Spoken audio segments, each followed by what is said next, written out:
요즘 참 살아가기가 또 신앙생활하기가 또 우리가 참 주님께 예배드리는 그런 것들 또 주님을 위해서 참 열심을 내서 사역하고 싶은데 모든 것들이 참 불편합니다.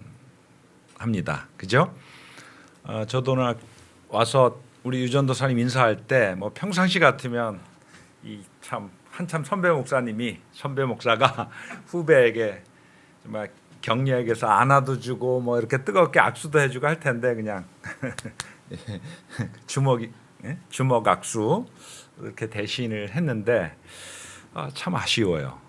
반가운 사람 반갑게 마음대로 만나지도 못하고 또 이렇게 전도하고 소그룹 모임하고 뭐 예배도 참 불편할 지경이니까요. 그리고 또 최근에는 정부가 유독 바람직한 조치이지만 이렇게 형평성을 비춰볼 때는 유난히 교회에 예배 외에는 모든 거 금지해라. 모든 모임 다 금지하라고 하니까 신앙인으로서 또 목사로서는 좀 불합리하게도 보이고 그러나 또 어떻게 됐든지 간에 지금 한국 사회에서는 신천지가 야기된 신천지로부터 야기된 그런 상황 때문에 어쨌든 기독교인들이 환영받지 못하는 분위기입니다. 오히려 혐오와 그 배제의 대상이 되고 있습니다. 또 이럴 때 우리가 지혜롭게 하는 것도 참 중요하고 또 한편 이렇다고 하더라도 우리가 무조건 하지 말아야 되나 문 닫아야 되나 굉장히 갈등이 있어요. 솔직히 목사로서 또 이렇게 여러분과 같이 한 성도로서 이러한 때 우리 주님께서 우리 갈 길을 잘 인도해 주시고 특별히 주님께서 약속하신 참된 평안, 내 평안, 세상이 줄 수 없는 평안 그런 주님이 약속하신 참된 평안의 은혜가 우리 모두에게 이 저녁 충만하기를 주님의 이름으로 간절히 기원드립니다. 제가 목사님께 설교를 부탁받고 뭐 여러 가지 주제를 생각했지만 연합해 있으니까 설교할 기회가 많지 않다 보니까 제가 더더욱이 내가 확실히 깨닫고 체득하고 감동받은 그런 기별 아니면은 전하지 말자. 즉 내가 감동받고 내가 깨달은 것을 기회가 있을 때마다 전하자. 그래서 오늘도 우리 전도사님 소개해 주셨지만 이 포스트 코로나 시대에 재림 성도의 삶과 신앙 더 정확하게 좀 의미를 부여하기 위해서 제목을 붙인다면 포스트 코로나 시대에 회복돼야 할 재림 성도의 삶과 신앙 이런 주제로 말씀을 준비했습니다. 제가 맡은 직책이나 사명상 적잖이 포스트 코로나 시대를 고민하고 성찰을 많이 했습니다. 혹 보신 분 계시는지 모르겠지만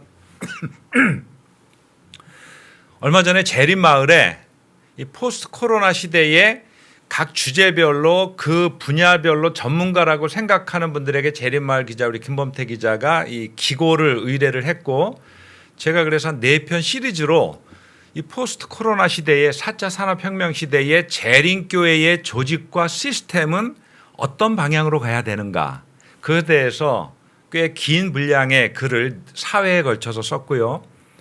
또 지금은 교회 진암에 계속 제가 향후 5년이 앞으로 20년을 좌지우지하는 그런 중차대한 시기를 지나기 때문에 전반적으로 우리 재림교회가 지속적으로 사명을 수행하고 또 미래에 여전히 주님의 남은 교회로서 사명을 다하는 그런 교회가 되기 위해서 무엇을 어떻게 해야 될 것인가를 고민하는 그런 글을 쭉 시리즈로 이렇게 쓰고 있습니다. 그리고 정말 많은 책을 보고 또 지금도 우리 삼육대학의 우리 이국헌 교수랑 같이 포스트 코로나 시대 이후에 한국 재림교회의 전략 보고서를 지금 만들고 있어요. 이제 그러다 보니까 정말 이 코로나 이후 시대에 엄청난 변화가 와야 될 시대에 재림교회가 어떻게 가야 되고 재림성도의 삶과 신앙이 어떠해야 될지 이제 그림이 그려지더라고요. 그래서 오늘 이 시간에는 제가 뭐 조직 시스템이 어떻고 선교는 어떻게 해야 되고 뭐 여러 가지 이 4차 산업혁명 시대의 디지털 이 전환 시대에 우리가 이걸 어떻게 해야 되고 또 언택트 시대에 우리가 어떻게 해야 되고 참 할 말은 많지만 오늘 저녁은 제가 이렇게 교회를 위해서 나름대로 제 신앙을 위해서 우리 재림교회 정체성과 사명을 위해서 고민하면서 재림 성도들 특별히 오늘 저녁에 우리 진리 햇불교회 성도들과 나누고 싶은 그런 영적인 신앙적인 성찰의 내용을 함께 좀 나누도록 하겠습니다. 먼저 제가 쭉 연구하고 이제 글을 쓰고 연구하고 정리하면서 깨달은 것이 또 확신하는 것이 여러분 코로나 사태로 인해서 모든 게 어렵고 위기 같지만 정말 참된 교회가 될 수 있는 기회입니다.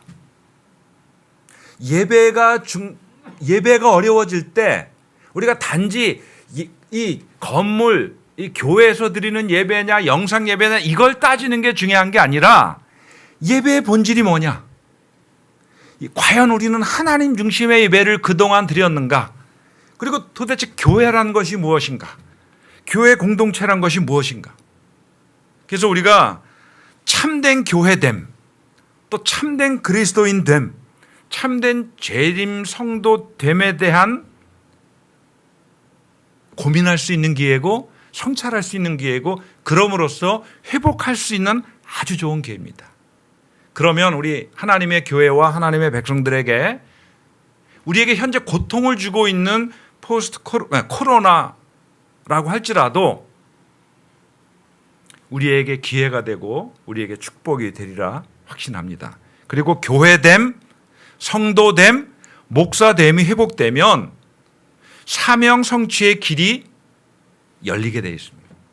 저는 이거 확신하고 목회하고 이거 확신하고 신앙합니다. 우리가 정말 진정 교회됨을 회복하고 정말 그리스도인다움, 재림 성도다움을 회복하고 정말 목사다움, 목사됨을 진정으로 회복할 때 교회가 부흥하고 선교 사명을 성취하고 하는 그런 길이 열리게 되어 있습니다. 하나님은 살아계시고 선교는 하나님의 선교고 하나님이 이 교회를 사랑하고 이 교회를 통해서 남은 무리를 통해서 뭔가 이루실 뜻, 목적이 분명하시기에 우리에게는 언제나 희망이 있는 것입니다. 네. 자, 이제 그런 차원에서 좀 전에 말씀드린 대로 우리 재림 성도들, 특별히 오늘 저녁은 우리 진리 햇불교회 성도들과 나누고 싶은 제 나름대로 영적인 신앙적인 그런 성찰의 그런 내용들을 좀 함께 나누도록 하겠습니다. 제가 신앙, 우리 영적인 것을 고민하고 성찰하면서 굉장히 아주 우리가 잘 아는 말씀이지만 그 전에도 좋아하고 뭐 아주 여러 번 설교한 말씀이지만 더 강력하게 이번 기회에 이번 상황을 통해서 저에게 깊은 어떤 그 울림과 깨달음을 준 그런 말씀이 있습니다. 우리 마태복음 5장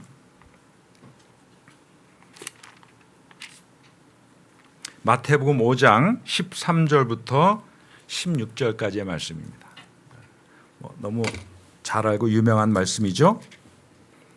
너희는 세상의 소금이니 소금이 만일 그 맛을 잃으면 무엇으로 짜게 하리요? 후에는 아무 쓸데없어 다만 밖에 버려져 사람에게 밟힐 뿐이니라. 너희는 세상의 빛이라. 산 위에 있는 동네가 숨겨지지 못할 것이요 사람이 등불을 켜서 말 아래 두지 아니하고 등경 위에 두나니 이러므로 집안 모든 사람에게 비치느니라. 이같이 너희 빛이 사람 앞에 비치게 하여 그들로 너희 착한 행실을 보고 하늘에 계신 너희 아버지께 영광을 돌리게 하라. 우리 예수님께서 그분을 따르는 제자들에게 너희는 세상의 빛과 소금이라. 너희는 이 세상에서 소금 같은 역할을 해야 된다는 것입니다. 빛 같은 역할을 해야 된다는 거예요. 자, 이 소금은 우리가 뭐 잘 여러분 말씀 많이 들었지 않습니까? 소금은 부패를 방지하는 역할도 하고 특별히 맛을 내는 역할을 합니다. 제가 집에서 요리하기를 참 좋아하는데 특별히 이렇게 여러 사람하고 뚝딱거려서 하는 거를 위해서 제가 명절 때 모이면 가족들이 모이면 제가 이렇게 주로 메인 요리를 담당을 합니다. 근데 이 소금이 정말 중요하더라고요. 소금이 아무리 풍성한 재료, 귀한 재료를 써도 이게 간이 안 맞으면 정말 맛이 없어요. 그래서 소금을 적당히 치는데 또 실수로 너무 많이 소금을 치면 너무 또 이건 짜가워서 먹을 수도 없을 뿐더러 건강에도 엄청 안 좋습니다. 소금이 되라. 이 세상의 맛을 잃어간다는 것이죠. 사는 맛, 인간다운 맛.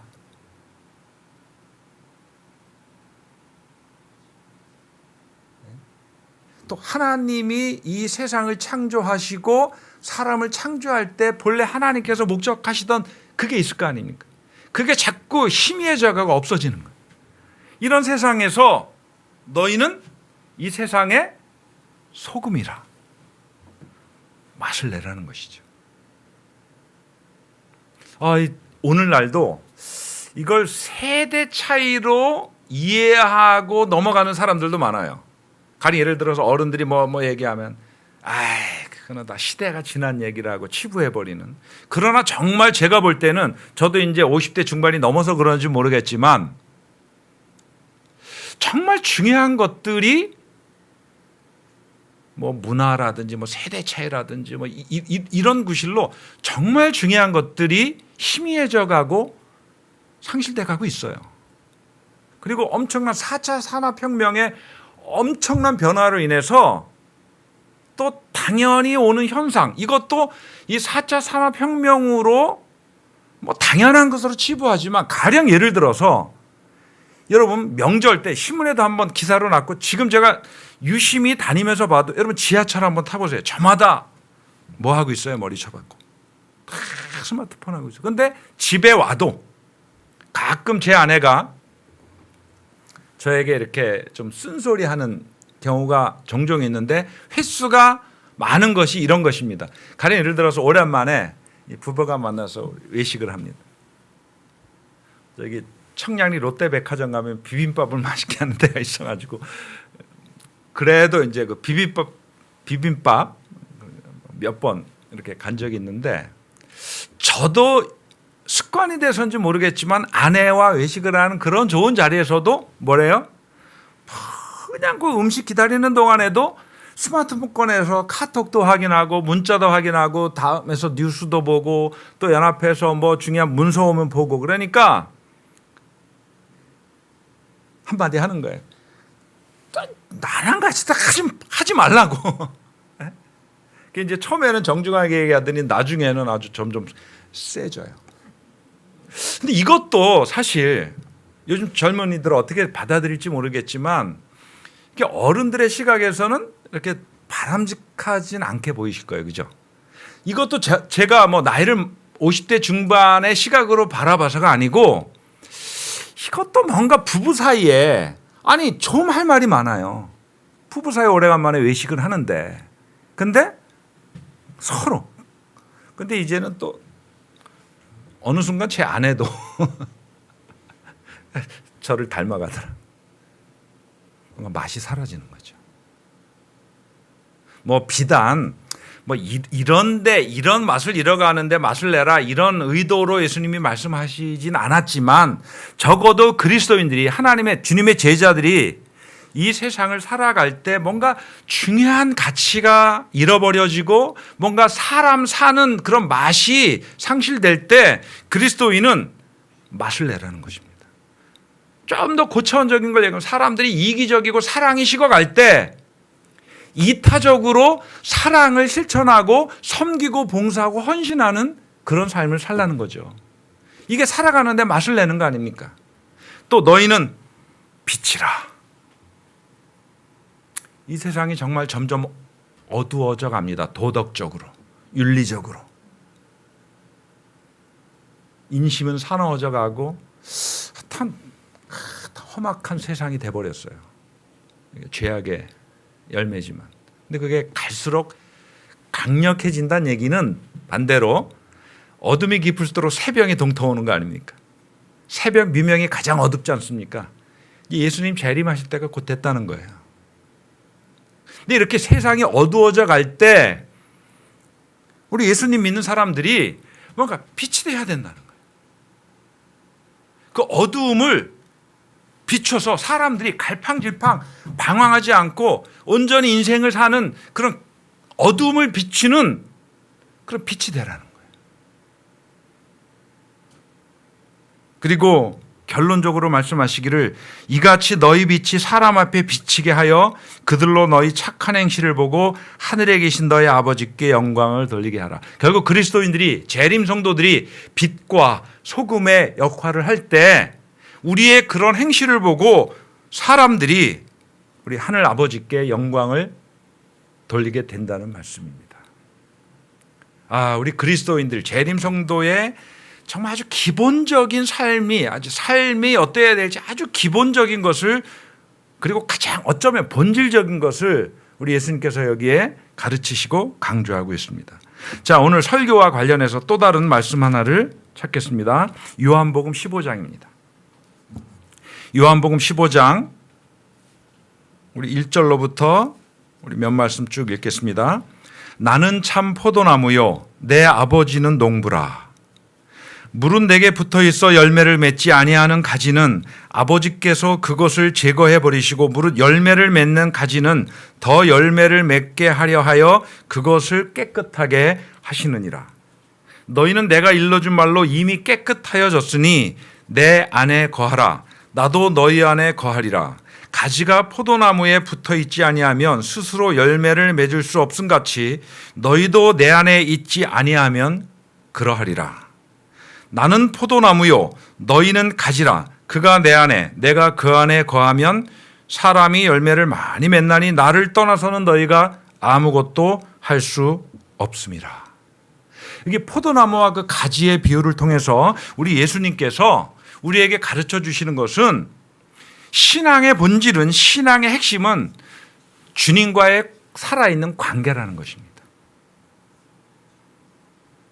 굉장히 중요합니다, 여러분.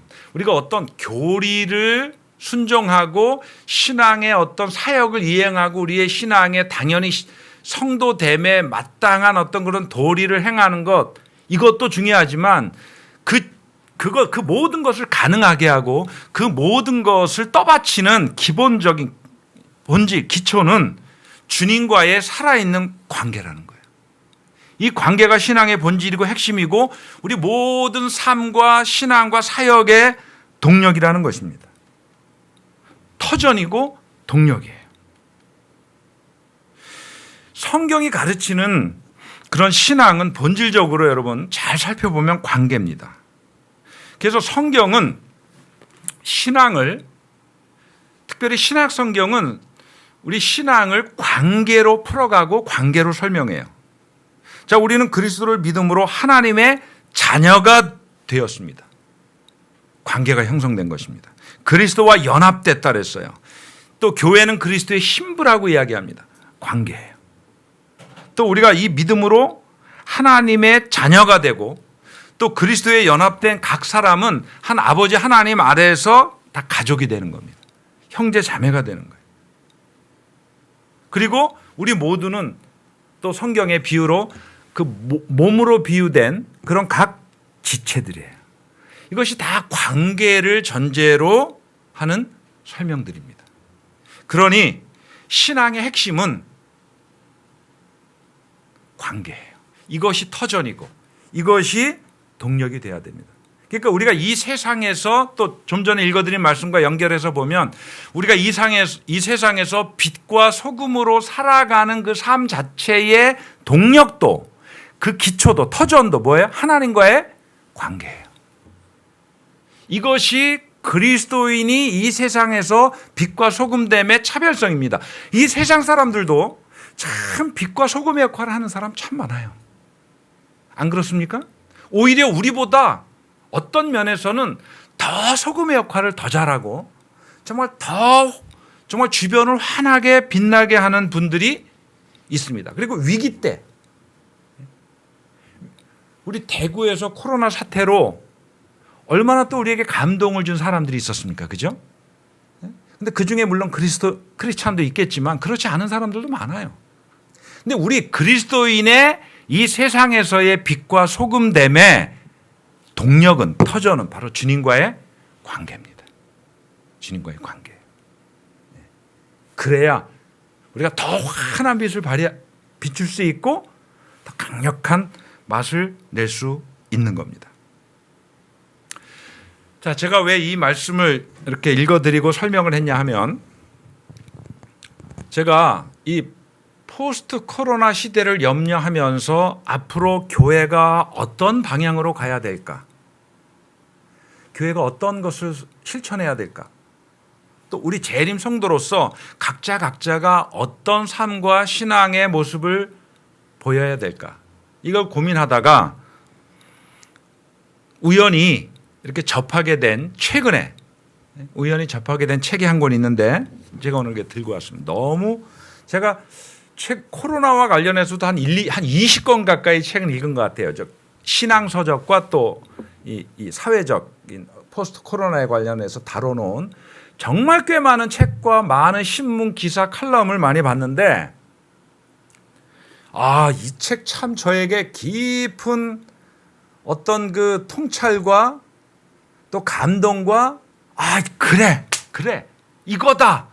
우리 재림교회와 우리 재림성들의 삶과 신앙이 앞으로는 이 방향에 좀 초점을 맞추면 좋겠구나.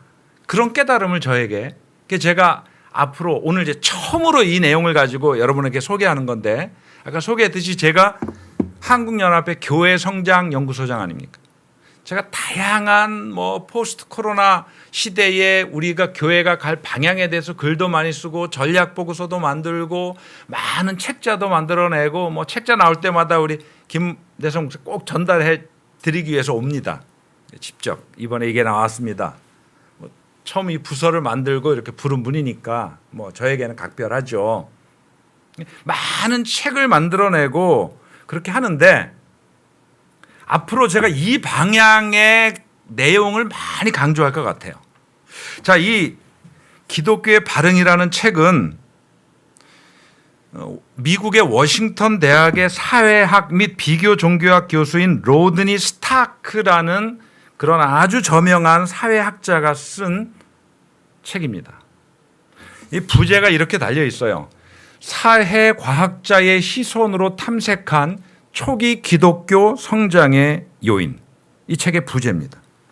그러니까 매우 색다른 시각이에요. 그러니까 우리 신앙인들은, 목회자들은, 신학자들은 초대교회의 신앙 부흥을 어떤 성경적인, 선교적인 다양한 시각으로 바라보는데, 이분은 사회학자로서 또 비교 종교학자로서 매우 색다른 시각으로 초대교회 부흥의 모습을, 초대교회의 신앙의 모습을 조명을 한 겁니다.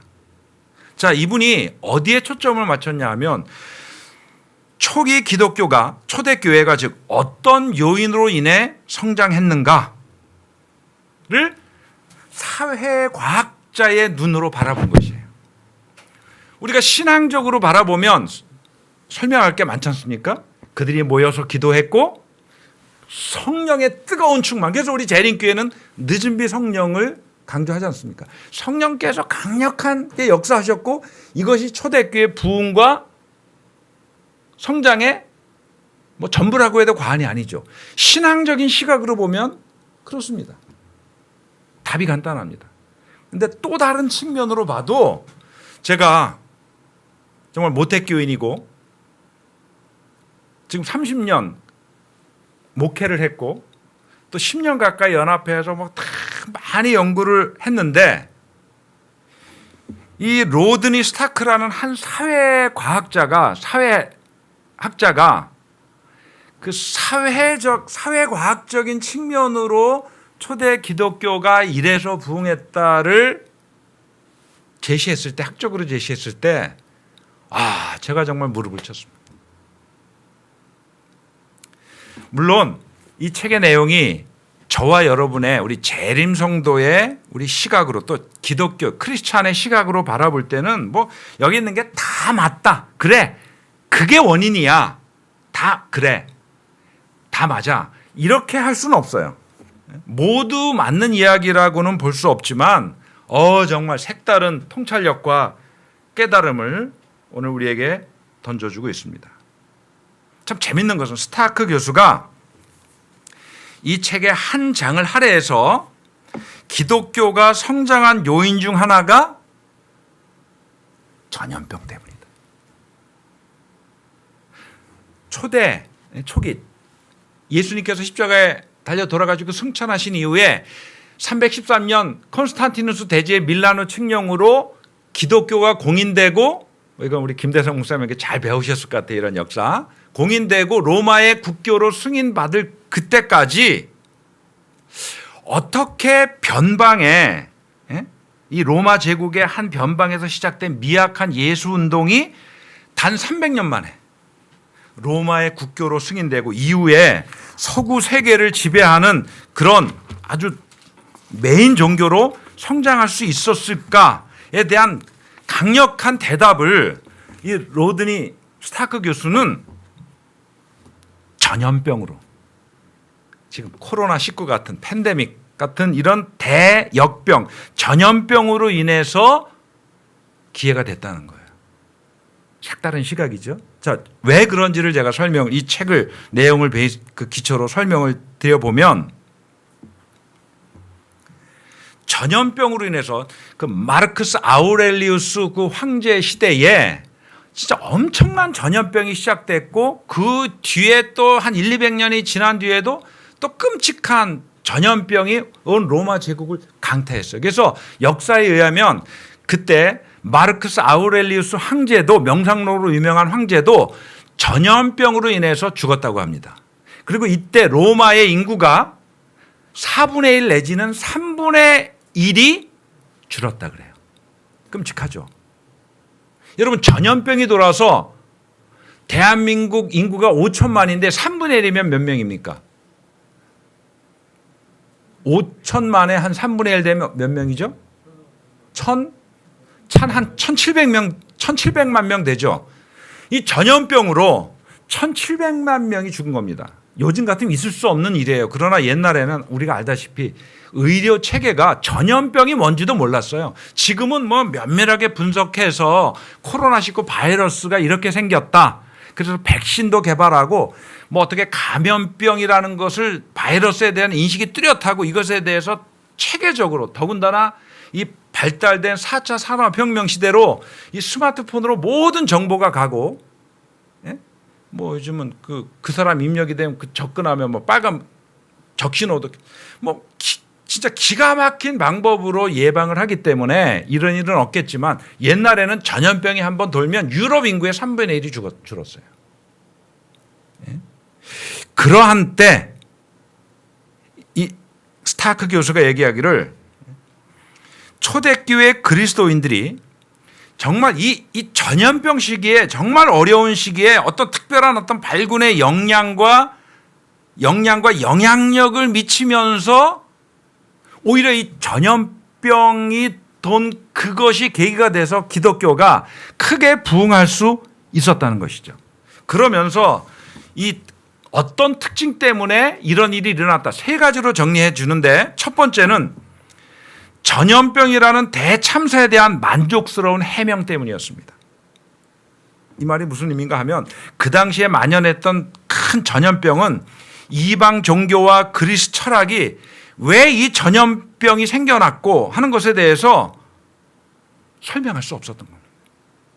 또 위로하고 만족을 줄 수 있는 그런 설명을, 해답을 도저히 못 내놨을 때, 반면 이 초대교회, 교회와 성도들은 이 전염병에 대해서 신앙적이고 역사적인 만족할 만한 해답을 제시해 준 거예요. 또한 갑작스럽고 예기치 못한 죽음 앞에서 인생의 의미가 무엇인지, 그리고 하늘나라, 천국의 존재를, 실제를 제시하면서 죽음까지라도 두려워하지 않는 어떤 영성, 그런 믿음을 보여줌으로써 절망에 사로잡혀 있던 로마 제국 시민들에게 희망을 붙잡을 수 있게 해줬습니다.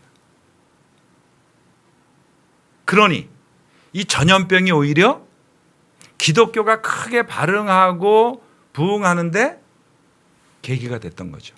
그러니까 여러분 지금 이 코로나가 우리에게 위기만은 아니라는 거예요. 정말 제7일 안식일 예수 재림교회가 남은 교회고 우리 재림 성도들이 남은 무리라면 코로나로 인해서 사람이 절망하고 희망을 찾지 못할 때 우리는 그들에게 뭔가 만족할 만한 것을 줄 수 있는 그런 존재라는 것입니다. 그래서 남은 교회에게, 남은 무리에게 이러한 세상이 감당할 수 없는, 어찌할 수 없는 재앙은 우리에게 그들에게 줄 수 있는 영향력이 있다면, 그들에게 줄 수 있는 기별이 있다면, 그들에게 보여줄 수 있는 믿음이 있다면 남은 교회가 크게 사명을 기여하는 기회가 될 수도 있다는 것입니다. 이런 내용 읽으면서 제가 무릎을 친 겁니다. 정말 그렇구나. 맞다. 그다음에 두 번째로 재미난 것은 인구의 3분의 1, 4분의 1이 죽을 때 기독교인들은 생존율이 높았다는 거예요. 이건 역사적인 기록에 남아 있으니까 사실입니다. 그리고 한편으로 단지 살아 있었던 것이 아니라 적극적으로 섬기고 봉사했다는 거예요. 자, 인구의 3분의 1 혹은 막 3분의 2씩 죽어나가는데도 그리스도인들의 사망률은 현저히 낮았는데 그 자체가 로마인들에게는 뭐처럼 보였어요? 기적처럼 보인 겁니다.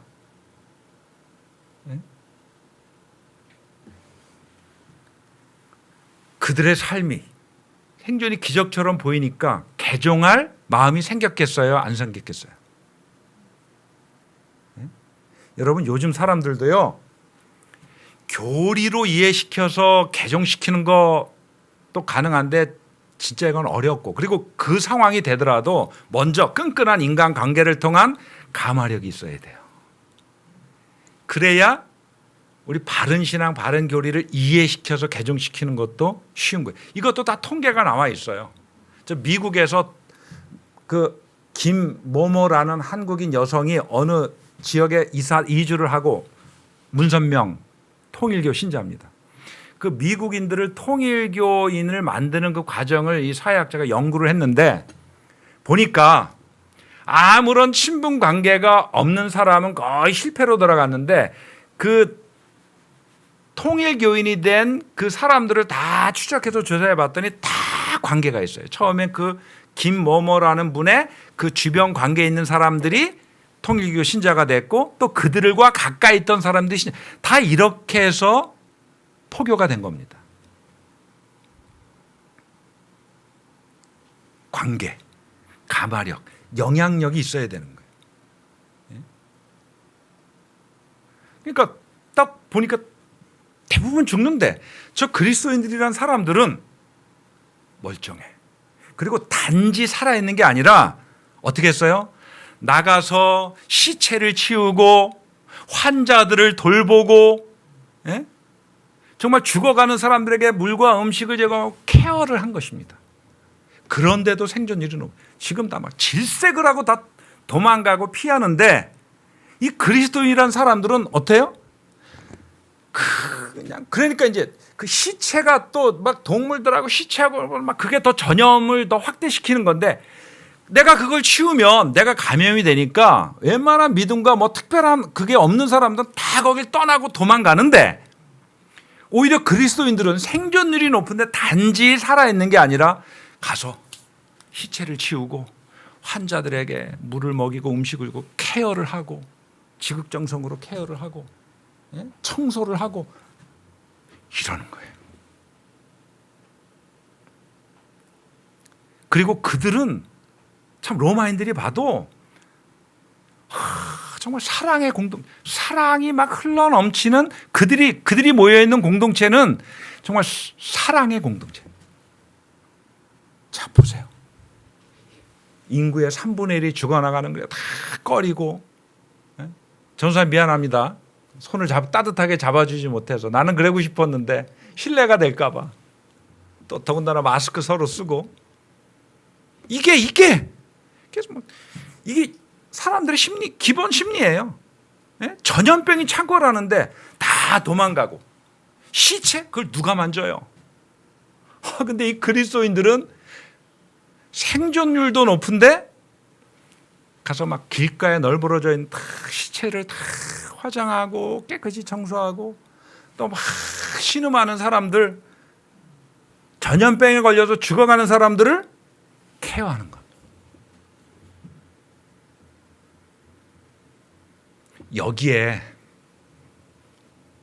여기에 초대교회가 부응한 힘이 있는 거고 이것이 신앙의 힘이고 이것이 믿는 사람들이 세상에 보여줄 수 있는 모습이고 이게 영향력이에요. 그래서 로마의 한 귀족 부인이 종으로 뒀던 한 어린 소녀의 그런 모범적인 행동을 보고 감화를 받고 개종을 하는 일이 생기기도 한 것입니다. 스타크 교수가 면밀히 사회과학자의 눈으로 볼 때 바로 이러한 것들이 초대교회가 300년 만에 그렇게 부흥하고 그래서 대제가 밀라노 칙령을 내렸던 이 예리하게 분석했을 때 그렇게 공인을 해줄 수밖에 없었다는 거죠. 그게 대세니까. 콘스탄틴 대제가 기독교를 공인해 줬기 때문에 기독교가 부흥한 게 아니고 정치가로서 그게 대세가 되니까 백성들이 원하는데 그게 대세인데 그래서 승인했다는 거죠. 정말 멋있는 장면 아닙니까? 예? 우리가 그냥 가서 구걸하듯이 그냥 우리 신앙상에 조금 불편한 거 안식일 시험 문제 지금 우리가 애를 써야 되잖아요. 찾아가서 정치인들 찾아가서 부탁을 하고 때로는 서명을 하고 근데 한 로마의 황제가 대세를 보고 그렇게 할 수밖에 기독교를 인정할 수밖에 없었던 거죠. 그날이 옵니다, 여러분. 하나님께서 택하신 남은 교회, 남은 무리를 통해서 하나님의 뜻을 크게 이룰 때가 반드시 옵니다. 여러분, 그러니 실망하지 마시고 이런 데서 우리가 본질이 뭔지를 신앙의 본질이 뭔지 우리의 삶이 우리의 신앙이 어때야 되는지를 배워야 되는 거예요. 자, 마지막으로 이 스타크 교수가 세 번째 아주 중요한 요인을 지적하기를 이 모든 전염병으로 인해서 사회적 관계나 네트워크가 다 깨진 상황에서 이 기독교 공동체가 새로운 사회적 네트워크를 제공했다는 거예요. 새로운 관계를 제공했다는 것입니다.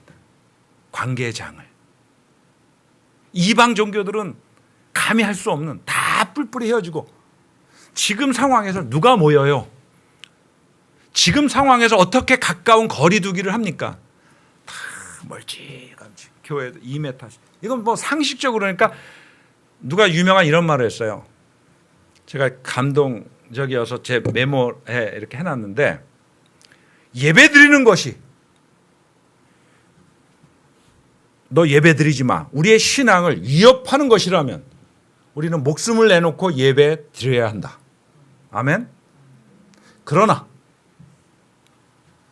우리가 예배 드리는 것이 남의 목숨을 위태롭게 할 때는 우리가 공식적인 예배, 이 외형적인 예배 안 드릴 수도 있는 거다. 이게 신앙이다. 공감하십니까? 공감하세요? 오늘 우리가 이렇게 정부의 시책을 잘 따르는 것, 한창 심할 때는 교회에서 예배를 금하고 영상 예배나 가정 예배를 유도하는 것, 이런 모든 것이 타협이 아니고 이게 사람들의 목숨까지라도 위태롭게 하기 때문에 우리가 신앙을 저버리는 게 아니라 살리자는 종교 아닙니까? 주님께서 왜 십자가에 돌아가셔서 이 땅에 오셔서 우리를 살리기 위해서 살리는 일이라면 우리가 그럴 수도 있다는 것이죠. 자, 지금 물리적 거리두기 해야 됩니다. 그러나 이게 관계를 단절하라는 말은 아니거든요. 그러면 우리 기독교인들이, 재림 성도들이 지금 상황에서 더 열심히 해야 될 거는 우리가 그 기회를 찾아야 돼요. 반드시 그 기회가, 틈새가 있습니다. 사랑의 거리두기를 우리는 더 좁혀가야 돼요. 분명히 코로나 바이러스 이 상황 때문에 어렵고 불편하고 도움의 손길이 필요한 사람은 반드시 있습니다. 그럴 때 우리는 죽음을 각오하고서라도 그들의 필요를 위해서 섬기고 봉사해야 된다는 것이죠. 그리고 이런 기회를 틈타서 우리는 물리적 거리두기, 전염을 방지하기 위해서 물리적 거리두기에 최선을 다하되 사랑의 거리를 좁히기 위해서 최선을 다해야 되는 것입니다. 초기 기독교인들은, 초대교회 교인들은 다 뿔뿔이 흩어지고 다 서로 관계 두기를 꺼려 할 때 사랑의 공동체를 형성을 해서 그들은 아주 곰팡이, 제가 카타콤 직접 가봤는데, 로마에 가서 직접 가봤는데 그 어두컴컴한 곰팡이 내는 그곳에도 최대한 그들의 어떤 그 정결하게 할 수 있는 그 건강에 대한 최선의 노력을 다하면서 예배드렸어요. 그리고 죽어가는 사람들에게 당장 이론적으로는 물리적 거리두기를 해야 되지만 눈에 띄는 죽어가는 사람을 위해서는 사랑의 거리를 좁혔던 거죠. 이럴 때 기적도 일어나는 겁니다, 여러분.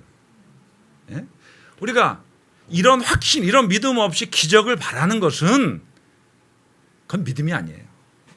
근데 우리가 이런 죽으면 죽으리다 하고 어떤 경우에는 물리적 거리두기를 강조하지만 사랑의 거리를 더 가까이 해야 할 상황에 기꺼이 그렇게 할 때 하나님께서 기적을 베푸셔서 보호하실 수도 있는 거예요. 또 보호하십니다. 그러니 하나님의 특별한 역사가 없었으면 어떻게 시체를 만지고 그 전염병에 걸린 사람을 돌보는데 생존율이 높았겠습니까? 우리가 하나님 믿고 살면 적어도 이건 무모한 게 아니에요. 상식을 깨는 게 아닙니다. 때로 물리적 거리두기를 해도 사랑의 거리를 가까이 해야 될 때 죽기를 각오하고 그것을 선택하는 것. 신앙에는 이러한 요소도 있어야 한다는 것입니다.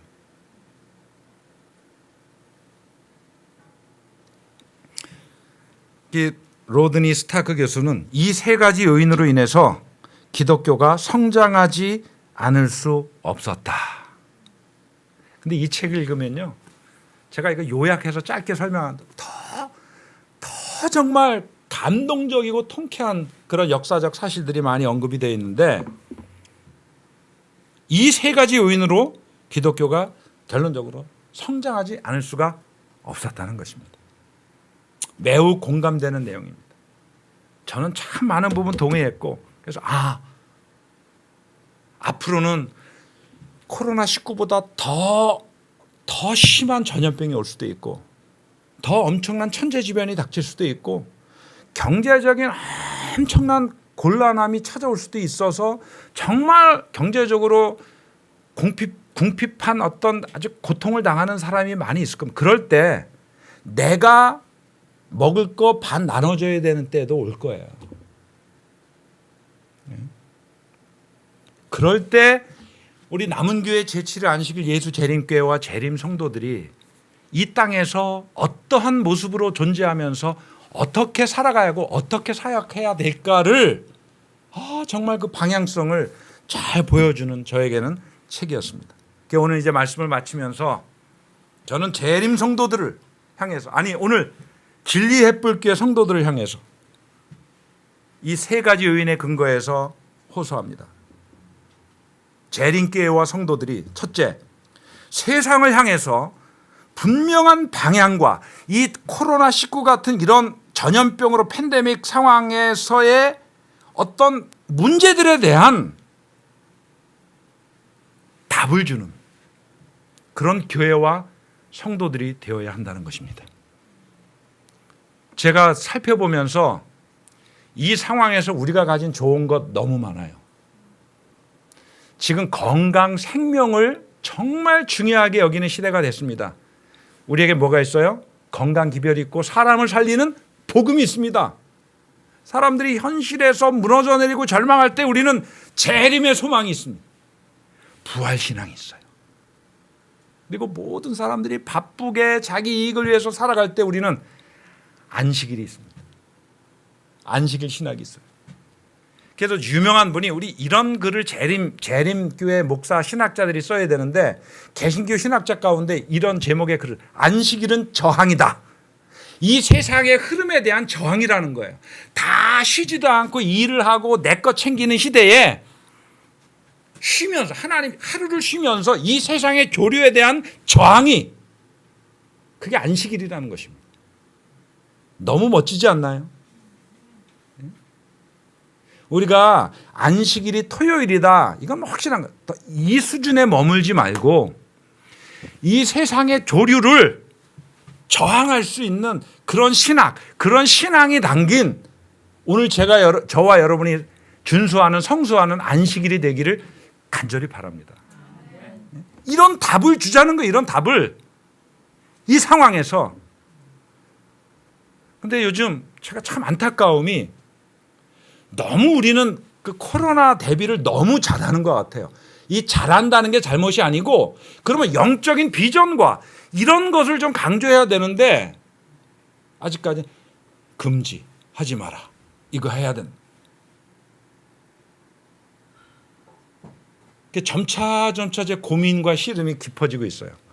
이럴 때 또 잘못 주장하면 막 벌떼 같이 달라들어서 저 상식도 모르는 목사가 될 수도 있겠고 그러나 뭔가 요즘은 좋아요.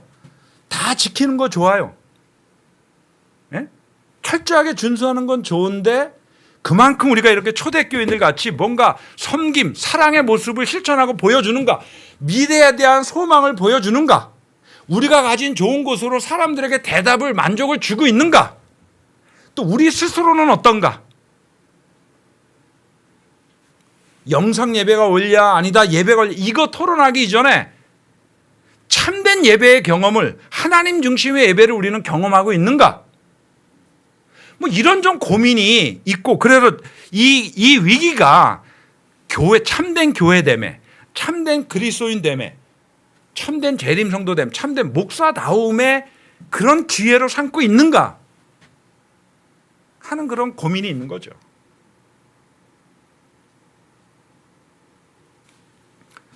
두 번째, 그래서 재림교회 라이프 스타일과 건강 기별들 우리의 봉사와 섬김의 삶과 사역이 차별성과 구별성을 증거해야 된다는 것입니다.